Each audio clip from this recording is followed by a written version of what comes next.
Hello, everyone, and thanks for hanging out with us for the Behind the Numbers weekly listen, an e-marketer podcast made possible by Tenuity. This is the Friday show that reviews the most critical media news stories of the week. I'm your host, Marcus Johnson. In today's show, Facebook's new name. And so while I understand that Facebook is trying to do this now, especially marred with all of the controversy, I think that makes it even worse timing. Instagram influencers and affiliate shops. But I think this all has to do with just making Instagram more dynamic in the same way that they're now allow people to post on desktop. How out-of-stock messages could affect advertising. For me, anyway, it came out of nowhere because, if anything, I would have expected this to happen last year when the world was a lot more disrupted than it is now. Selling out Super Bowl ads, reacquainting yourself with the commute, and a hidden secret in the number pi.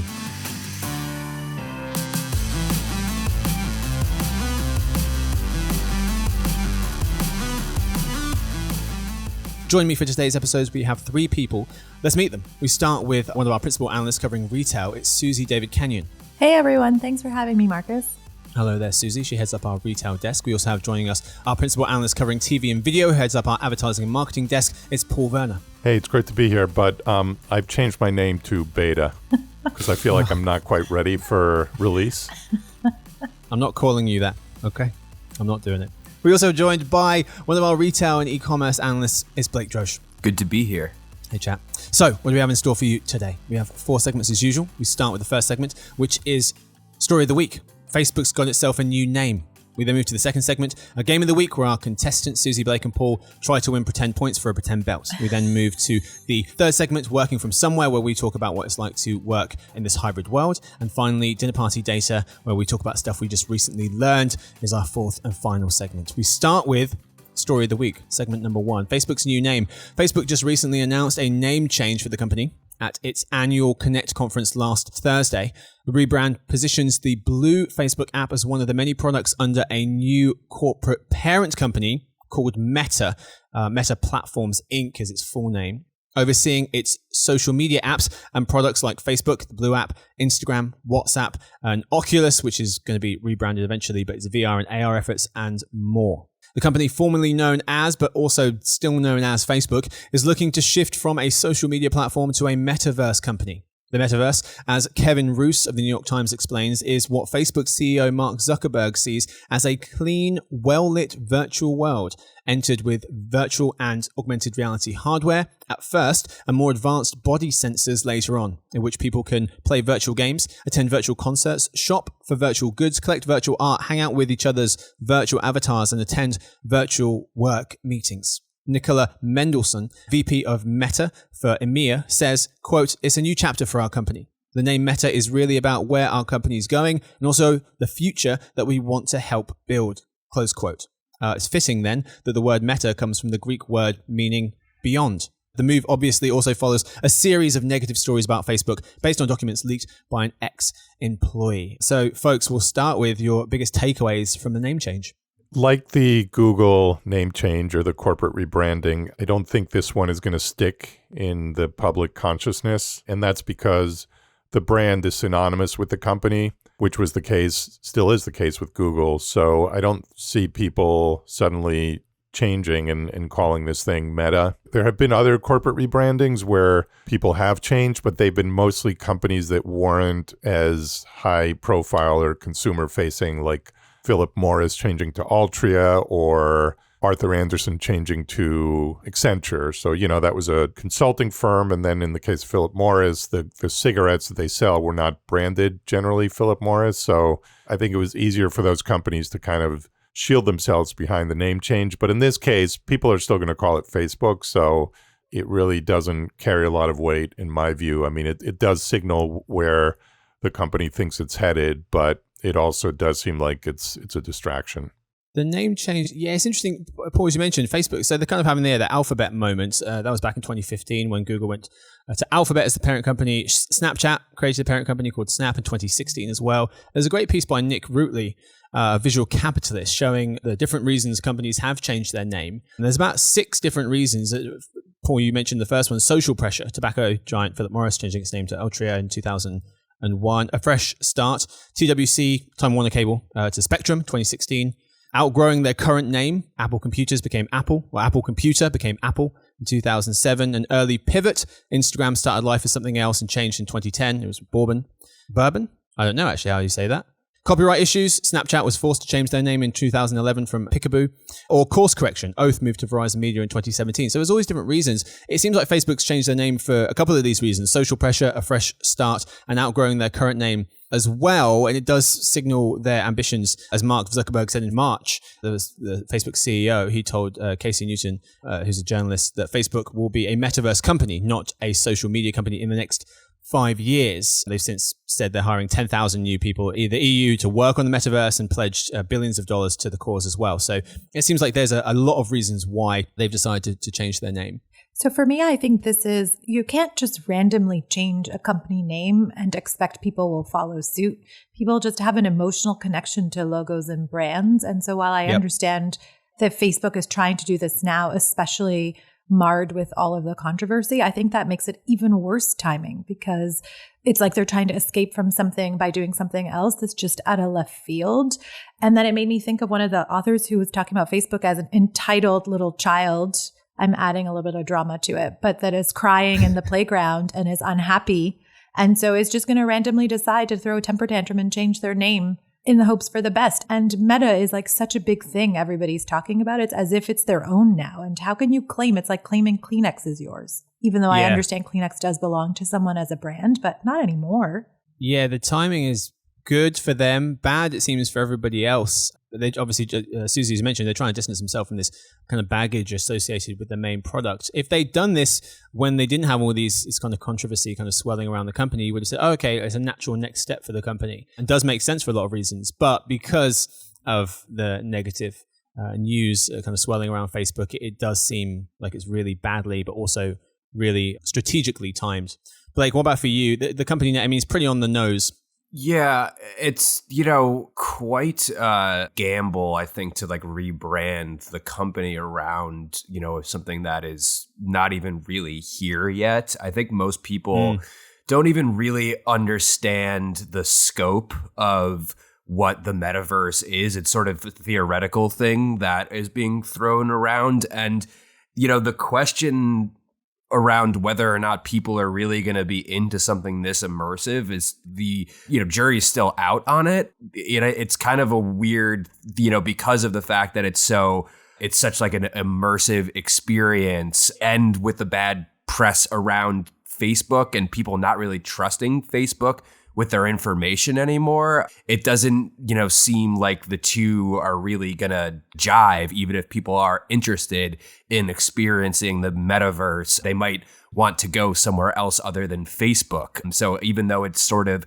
seems right now like it's sort of gotten ahead of the competition, as we've alluded to, like they sort of own the metaverse now, just because they've slapped their name on it, it doesn't necessarily mean that they're not going to have competition in the future. So I think all around, it's, you could look at it as it's really innocuous, it's just a name change, or it's a really, really bold move for the company to sort of, associate themselves with something that's not even really here yet. I think it's really innocuous. I do too, especially if I was one of these other company. I know we're laughing. We're all laughing. Just nobody sees us laughing. You're laughing inside. Yeah, you're laughing inside where it counts. No, I was actually really laughing out loud, but I wanted to say something else about it, in that if you are a company that really believes in NFTs and 3D and malls that are going to be virtual and studying from home, working from home and all this other stuff, all of a sudden Facebook sort of claimed this idea, and maybe by halo effect, you're going to have a negative effect in that world. Whereas before that, this really was the next phase. And yes, there are a lot of people who are not there yet because it's so new, but I think in 10 years, this is where everyone's going to be. Yeah, that's interesting. I was thinking about the idea of the metaverse, and if it wasn't associated with Facebook, Susie, to your point, if you could just imagine, being in this virtual world with colleagues now that a lot of people are remote, or being in a virtual world with people you care about, friends, family, and being able to, if you lived away from home, being able to share holidays, big events with family, if you couldn't make it out there, and how great an experience that could be. Because of Facebook being associated with this, it could bring negative kind of connotations to this concept. You can look at it either like it's a big deal or not big deal at all. Mike Isaac of the New York Times says Facebook's name change largely cosmetic. It's going to begin trading under the new stock ticker MVRS. December 1st and rebrand some of its virtual reality products as Meta, shifting away from Oculus. Whereas his colleague, Mr. Roos of the New York Times, notes that the metaverse could help Facebook's demographic crisis if it encourages young people to strap on their Oculus headsets and hang out in Horizon, Facebook's social VR app, instead of watching TikTok videos on their phones. So yet to see, obviously, the implications of this. Could be a long time before we do. Jen Kling of Adweek had an interesting quote on this. She says, quote, "The vision does ladder up to the company's mission, which is to give people the power to build community and bring the world closer together. Where it all falls flat is that a name change on its Facebook lacks any substantive commitment to deliver against that mission in an ethically responsible way. It points to a change and vision superficially focused on the shiny penny ahead, ignoring the toxic well of unclaimed coins it's not yet properly and responsibly addressed." Is anyone else terrified that the toxicity of Facebook created on a social media platform is going to seep into a more expansive, far-reaching and immersive space? I know I am, close quote. So we've got time for the story of the week. Time now for the game of the week. First, a quick word from our sponsor, Tenuity.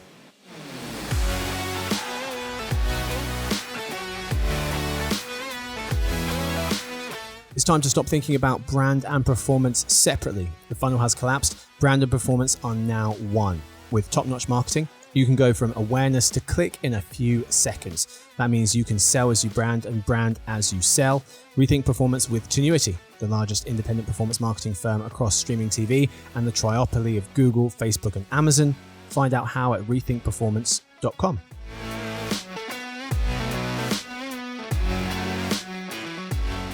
All right, folks, we are back. It's time now for the game of the week. Today's game, what's the point?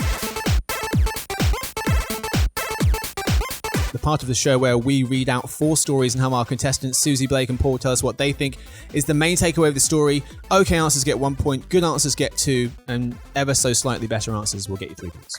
Each person gets 20 seconds to answer before they hear this. I don't have the bell with me, so you guys just have to deal with the buzzer for now, okay? I also have the Gordon Ramsay. I like the buzzer. It's kind of like a shot clock. Yeah. All right. It's Yeah, like, it is. You didn't do a good job. Get off the stage. Exactly. Susie, get ready for that to happen a lot. I also got the Gordon Ramsay in case you wanted the...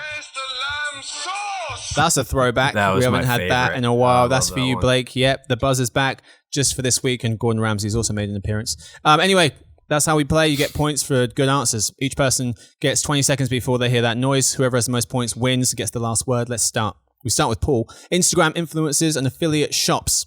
Instagram influencers may soon be able to integrate affiliate shops into their profiles if the platform's tests go well, according to Business Insider, notes Insider Intelligence analyst Nina Getson. She notes the shops will be collections of links to affiliate items, such as clothing they've worn in photos or products in their skincare routine. Paul, Instagram influencers and affiliate shops, what's the point? Well, I think this is where everything is headed on Instagram, toward more shoppable experiences. And I've frankly been surprised that the platform still forces you to put links in your bio, which is a really convoluted way of doing it. But in terms of affiliate marketing, I mean, I think a lot of the products that influencers are interested in promoting are not their own products. They're products that they endorse or that they, products that they use or wear or whatever. So this just seems like a step in an inevitable direction. Susie. So for me, this is another example of the lines blurring between commerce and entertainment in a way that is so hard to distinguish. The only thing that I'm worried about as a retailer is if you don't have inventory left, or if the Instagrammer is posting about something that was from 3 seasons ago, or if the person on Instagram is looking at something that was posted a while ago and that product's not available anymore, but the link is still up, it's going to be a horrible user experience. And of course, the influencer is not blamed for that, but it's the retailer. So that's the only thing I'm worried about. Blake. I think that Instagram used to really be into containing the user experience within the mobile app specifically. But I think this all has to do with just making Instagram more dynamic. And the same way that they're now allow people to post on desktop, it seems like they're okay now sort of limiting the reins. So they are probably going to let people input links, which was traditionally something very hard that people didn't have access to. You had to have a certain follower amount in order to post a link in your story or, just that one link in bio. And there have been sort of these workarounds that people have figured out. So I think now they're just a little bit more willing to embrace that. Nina noting affiliate links, though popular with influencers, don't drive much revenue, but this feature could change that. Nearly half, 45% of full-time influencers said they use affiliate marketing, but only 10% said it was the biggest driver of their revenues per a September 2020 Maverick report. We move to our second round. We start with Susie. How could out-of-stock messages affect advertising? Asks Media Post's Laurie Sullivan. She writes that despite Adobe estimating that over $200 billion in holiday sales this season, up 10%, because of supply chain issues, marketers will have to shift messages. Compared to January 2020, out-of-stock messages rose nearly 200% heading into the holiday season, notes Adobe. Susie, how out-of-stock messages could affect advertising? What's the point? So this I really didn't understand because merchandising is the one responsible for inventory and marketing is obviously marketing. I don't know how they can impact the messages so quickly. I went to CVS on Saturday to get Halloween candy and it was stocked out and I didn't get a message saying don't come to my location. We don't have any candy left. So I'm not really sure how they're going to be able to actually operationalize this idea, although clearly very necessary. Blake? Yeah, it seems like this is something that existed before the supply chain chaos, and now it's just becoming a lot more common. So I don't have much to add other than what Susie said, but I think that it's something that it's just going to be sort of a fact of life going forward for brands and retailers of all kinds. So good luck. Paul? Well, first, I think this whole supply chain thing, for me anyway, it came out of nowhere because if anything, I would have expected this to happen last year when the world was a lot more disrupted than it is now. So this could be a sign of things to come that, retailers and advertisers are going to have to think about this much more in the future. In terms of how the supply chain issues will affect advertising, I mean, advertising is a lagging indicator, so maybe we're not seeing it right now, but we're definitely going to see a knock-on effect from merchandise just not being available and then advertisers not wanting to advertise something that's not in stores. So at some point, I think we're going to see some effect on ad spend. But Marcus, can I just add a different layer? Sure. So the article does talk about value, and this is one of my favorite topics. With everything happening right now, the price of goods sold is increasing. And so there was a small nod to how will marketers deal with prices increasing and how will they be able to market value. And I just think it's a misnomer that value is associated to price alone, but it's this continuum between price and the quality of the goods sold, and that marketers should not be as worried because if they can explain to me why this is so important, useful, good for me, then I'm going to buy it. Mm-hmm. Yeah, good point. Move to our third round. We start with Blake. Instagram Reels versus TikTok paid ads. Colin Kirkland of Media Post notes that ad design platform Creator ran a study between September 14th and October 5th, testing a similar campaign on TikTok and Instagram that featured the same 15-second product presentation video, ad copy, and landing page.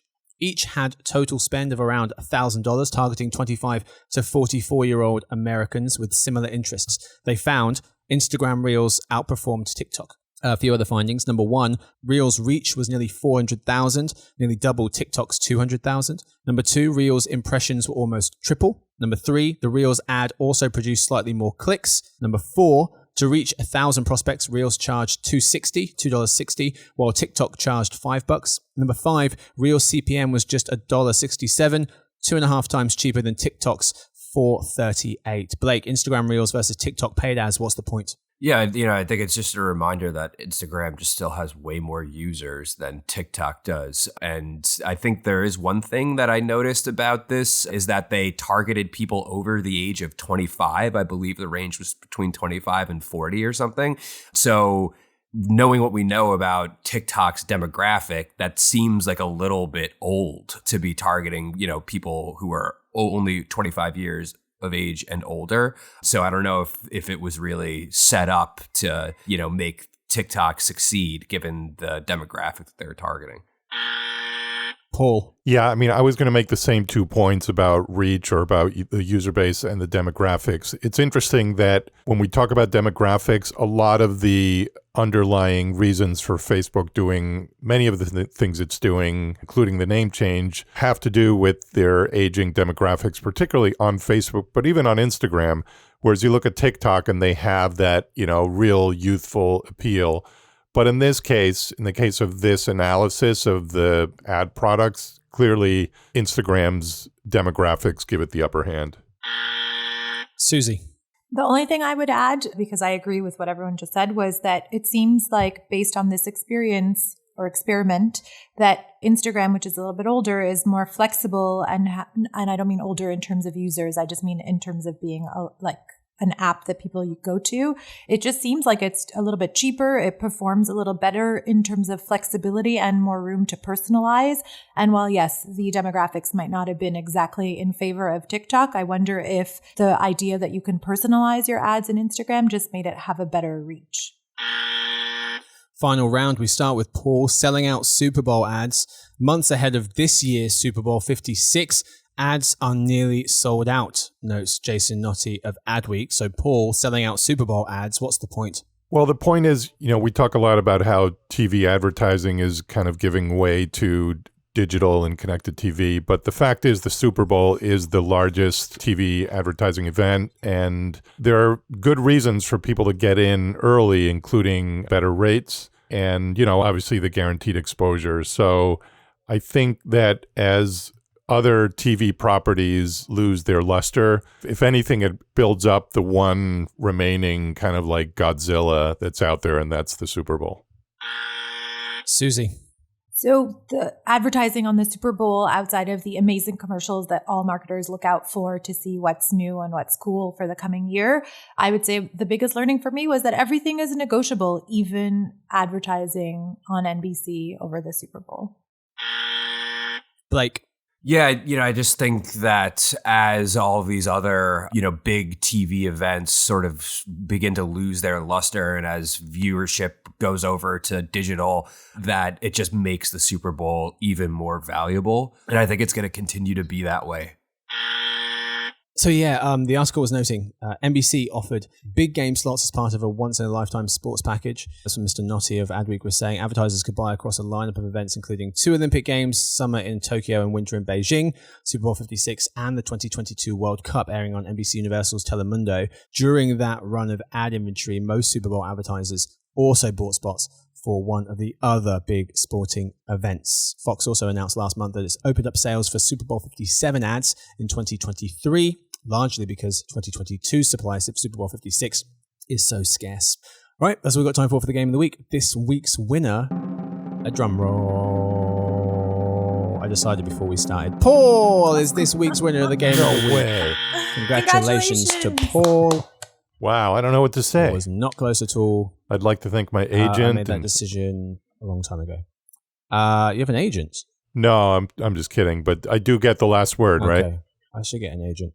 I don't need an agent. Yeah, you do. 30 seconds, all right. All yours. Go. Well, it's just a plea to our listeners to always share your feedback with us, not just about the podcast, but if you are a subscriber, we'd love to hear what you think of our product. So if you just follow us through our newsletters, we'd love to hear what you think about those too. So you know where to find us. Podcast at emarketer.com. That's where we live. There you go. All right.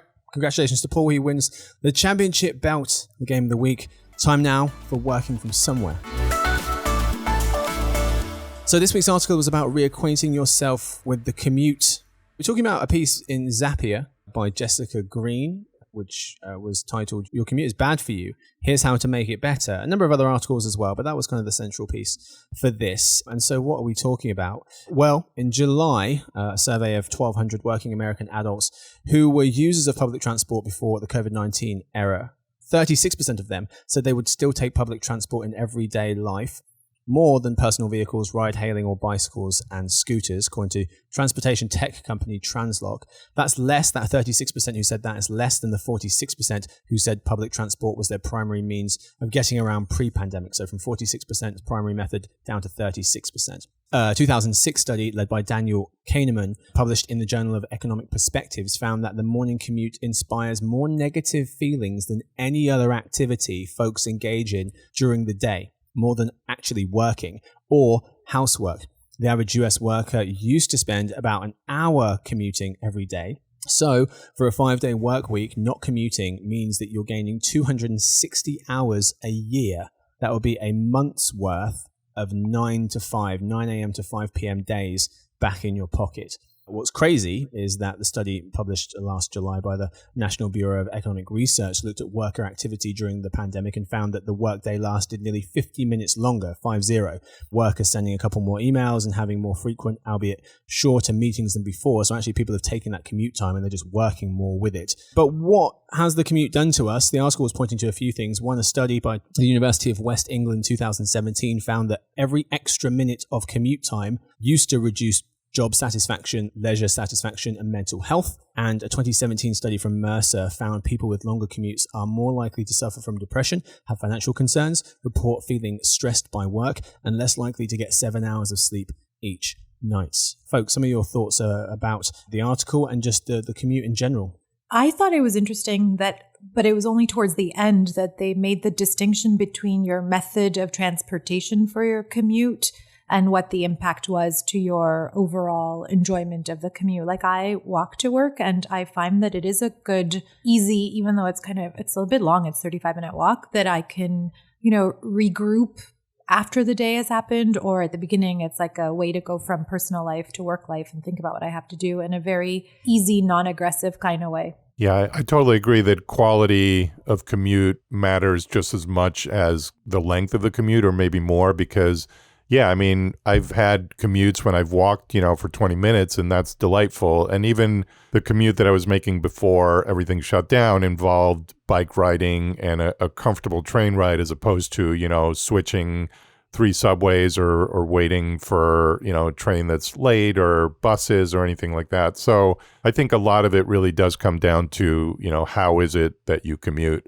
Yeah, and I think it is one of these things that's not going to ever really return to the way it was before, because even if people start going back into the office, I think that most companies are going to have more flexibility around letting people, I think, choose what time of day they want to commute. So, for instance, maybe the answer is, if you don't want to get packed into, a crowded subway, then, you leave after the morning rush around to get into the office, maybe at 10 or 11, and then you stick around until, till 7 or something like that, as a way to sort of, spread things out and sort of stack the commute a little bit better. And I think there are just a lot of alternatives to the way that we were doing things before. And I think looking back, it was kind of silly that we would all, sort of pack into the subway like sardines, and just, talking from the perspective of living and working in New York. But, I think the same thing goes for, people who drive to work in other cities who, have to sit in traffic. I mean, that's not fun either. So I think that there are easy solutions. Well, I loved how the article says one of the ways to reduce the stress of commuting is by making friends. So carpooling, and if you take public transportation, just talk to the people next to you, and that might make it better. But I think for many people, especially after the anxiety of returning back to real life events, talking to a random stranger on the subway might actually be even worse than being stuck in 3 hours of traffic. Yeah, you did also break the cardinal rule of no talking on the subway in the morning. It's tough because you're right. That was never the best part of the commute, but there were the parts where you would go and see, the same person at the bagel shop or the coffee shop, and just seeing, people's faces as you walked into the office, even if they were miserable. And obviously seeing people when you got there, that's gone away. And Paul, you mentioned, 20-minute commute, that feels like a good amount of time. 2001 study from the University of California Transportation Center found people enjoy having a commute as long as it's reasonable. The ideal commute time they calculated was 16 minutes. And then we also talked a bit about, I think the average commute pre-pandemic was about 31, 32 minutes and hadn't really changed much at all over the last decade or two. We also talked about walking and cycling. Research suggesting people are happier when they got to work if they'd walked or cycled. 2019 study of Australian commuters found people aged 35 to 54 who walk or bike to work self-reported higher performance at work. And 2017 study from McGill University found people reported feeling more energized when arriving at work after walking or biking despite the weather. The commute does provide that mental separation between work and not work, which seems to have gone away and not something that people have necessarily replaced with anything. But they do provide a couple of tips for improving your commute. Court Rudolph, an associate professor of industrial and organizational psychology at St. Louis University, suggests reframing your commute as me time. Aside from creating playlists and finding podcasts and audiobooks, you can reward yourself with a pit stop to get your favorite coffee or a treat. I know for our very own Victoria, who edits the show, that would be a Wawa. She's a big fan, and she should be. They're amazing. I went to my first one a few months ago, and I'm obsessed. Jersey girl. Exactly. The second thing here was changing your route or mode of transport, of course, and making it more scenic. So I can attest to this one. I started taking the ferry when I lived in New York. I started taking the ferry and then cycling once I got off. So as opposed to taking the subway, I was lucky enough to be able to. I live close to the ferry, so I'd take the ferry across the water and then I would cycle the rest of the way. And it changed the commute so much. And you saw it as a much more relaxing experience than, to Blake's point, everyone cramming into a tiny tin can at exactly the same time, despite there being not enough room for everybody. That's what we've got time for working from somewhere. It's time now for dinner party data.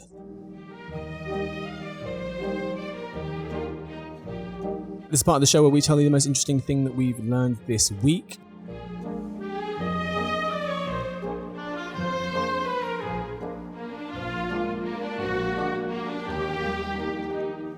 And we start with Paul because he won the game of the week. Paul, what have you got for us? Yeah, so I would like to talk about a number, and that is the number of questions that Wall Street analysts on the Facebook earnings call asked management about the so-called Facebook papers and all the many, many issues that the company is facing, disinformation, societal ills, and so on. So I don't know if anybody can guess what that number was. 73,000. Just on those topics, Paul? Yeah. I'm going to go with 72,000. I'm talking about the number of questions that analysts on the call asked. Oh, Marcus, you got that totally wrong, apparently. No, I nailed it. That's where I'm at. I'm going to say 8. Okay. I say 12. Yep. Okay. Well, I think those are all reasonable guesses. The answer is 0. Oh, no way. So when That's people a trick ask, question. Wow. when people ask about whether Facebook's ad business is going to suffer as a result of these negative headlines, I just keep pointing to where Wall Street's heads are at, and they are definitely not concerned about this at all. So, take it for what it's worth, but that's the hard reality. And I do want to give a tip of the hat to Kai Ryssdal. He's the host of American Public Media's Marketplace show, which I know many of my colleagues and I have appeared on. And I am a fan of the show, was a fan of the show even before I was privileged to guest on it. But he pointed it out on his show last week, so I just want to bring that forward. Wow. Yeah, I was looking at the Facebook stock price in the last 5 years since 2016. It's increased fourfold. And I'm sure you can count how many different controversies and scandals that they've had since then. So, yeah, it really does point to what actually matters to people. Okay, let's go with Susie. So again, I have a small starting point on my dinner party data, which is I was really fascinated by the fact that we are going to change our clocks next week.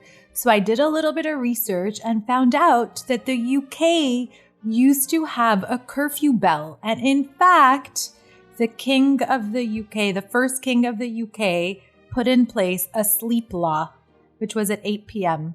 that every citizen had to go to bed, every resident had to go to bed by 8 p.m., which I thought was kind of crazy. So then I did a little bit more research and found a sleep cycle IMF economist study that looked at the GDP and like the wealth of nations versus the amount of sleep that they have. And so I'm wondering if you guys can guess who is the most well-rested nation? Spain. Oh, it's got to be Italians. Definitely not the U.S. Definitely not the US, nor the UK, even though long ago they were told to go to bed at 8 o'clock. Nordic countries? New Zealand. New Zealand. Okay. With a little close close to 8 hours, but not quite at 8 hours. Do you all know what the lowest who is the most sleep deprived? Japan. Yes, with 6 hours and 15 minutes-ish. And in fact, there's an even disease called karoshi, which is death caused by a lack of sleep, which is very sad. It's horrendous. Yes. The UK, can you all guess where the UK falls on the spectrum of sleep and wealth? In the middle. Any other guesses? Well, I mean, in terms of sleep, I would probably put it closer to Japan than New Zealand. But wealth, I mean, definitely in the upper range. The UK is sort of in the middle on the range of wealth, sort of next to Belgium and France.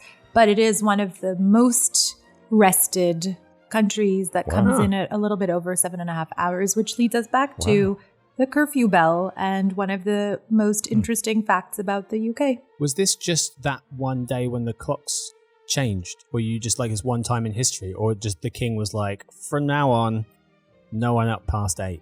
The king was like, now on, everybody has to be in bed at 8 o'clock. Oh, for a long time, for an extended period, it was like law. happened for years and years. Yes. It's monarchs. I wouldn't mind that, actually. I'm exhausted. I think you might have to wake up at 5 a.m. though. I'm not sure. Okay, yeah, no, thank you. Changed my mind. Blake, what you got for us, mate? So I learned this week that music, painting, poetry, literature, and architecture were all Olympic events from 1912 until 1948. Did anybody know that? No. I didn't know that the Olympics were not so much about sports, much broader, but I didn't know quite to that extent. Yeah, I'd never heard of that either. I think we should bring it back. Yeah. That sounds like we have all these dumb sports. Yep. Like, like just consist of like throwing, like the shot put, like golf. Golf is a really complex and intricate game. Hit the ball that way. That it requires peak athleticism and mental strength. Well, I have an alter ego called Iambic Man where I speak in iambic pentameter. So I'm thinking if I could turn this into like a competitive thing and win a medal, hey, Yeah, I think, let's let some people who aren't athletes get a chance at get involved. Winning gold medals. Maybe the UK would do better. I think this might be something to explore. And that was an I guess iambic the line, UK, by the way. If they let them rip off American music, then the UK would be great at I doubt that we need that. I doubt we need. Blake, did these intellectual sports ever get medaling? Or was it just... Oh, yeah, it was. They handed out medals. Just Did Canada win all of the golds? I don't think so. I don't know. We can safely assume no. No offense, well, Canada. UK certainly didn't win any medals. That's also true. It seems that I don't know what maybe next week that'll be my my follow up for I'll take a look at the which countries were most successful in the Olympic arts. That would be Canada. I don't know if Canada, unless Neil Young was involved, Shania Twain. think Canada would excel. All right, tune in next week for follow up party data. Blake's got some more digging to do. Very good. I like that one. Okay, I've got 2 for you real quick. Number 1, happy birthday to the Ipod, 20 years old. Apple unveiled the first version of its handheld music player to the world on October 23rd, 2001, and it went on sale the following month with the slogan, 1,000 songs in your pocket. Ooh. The name was proposed by Vinny Chayko, a freelance copywriter who was inspired by a phrase in Stanley Kubrick's film 2001, A Space Odyssey, the quote being, open the pod bay door how. The pod refers to the white EVA pods of the Discovery 1 spaceship, and the I was added because the company already had the iMac and the iBook. Apple went on to sell over 400 million iPods, according to the New York Times. I miss mine. iPod Still got Mini, mine right click here. To yourself. Wow. What? Amazing. How is that even possible? Do you really? Yeah. You can't see it but I'm holding it up to the video right now. Wow, I like the color too. God. Which one? The original? No, it's I don't know what wheel? generation it is, but it's old enough that I think it's not color. Like I don't think the screen is color. What if I turn it on? But I don't have the charger for it anymore, and it's dead. So Oh, yeah. That's how they get Yeah, you. but no, this is the iPod I had in high school. Very nice, sir. Hold on to it. Yeah, I do miss mine because you could just bring music with you without having to bring everything else, like people and email and social media and everything else that lives inside your phone. Second thing I've got for you, real quick. The number pi spells the food pie. The number pi, P-I, spells the food P-I-E. So if you write out pi, the number, to 2 decimal places, and then flip it backwards, it spells pie. So if you put the number 41.3, it's normally 3.14, 41.3, and then take those numbers and make them face left from left to right, it spells out the word pie. Wow. That's meta. You have to do a 4 the old school way. You can't do a 4 The new how school it only way. works with some 4s. But it's still insane. It's pretty cool. That's I all I've don't got think for you. I know the old school 4 versus the modern 4. Where you It goes cross like it over. up diagonally to the left and then straight across to the right. Like diagonally down to the left Yes. and then horizontally to the right. And then, 1, 3, and then you face them the other way. It spells pie. It's absolutely useless information. You'll never be able to do anything with that. But that's all we've got time for today's episode. Thank you so much to everyone for hanging out. Thank you so much to my guests. Thank you to Paul, Thank you. this week's winner of the Game of the Week. Thank you to Susie. Thanks so much for having me. Of course, thank you to Blake. Thank you. And thanks to Victoria. She edits the show and goes to Wawa way too often. Thanks to everyone listening in. To ask us questions or just say hi, you can email us at podcast@emarketers.com. I'm kidding about Wawa. You can't go too many times. It's amazing. If I could move in there, I would do that. We'll see you guys hopefully on Monday for the Behind the Numbers Daily and eMarketer podcast made possible by Tenuity. Happy weekends. Sorry, Marcus, you cut out. He was saying can you how hear me? I did an amazing job and that was 12 points No, I for didn't. me. I didn't say anything. I just pressed the buzzer and then said Blake's name. -4 for Susie for assuming such a thing.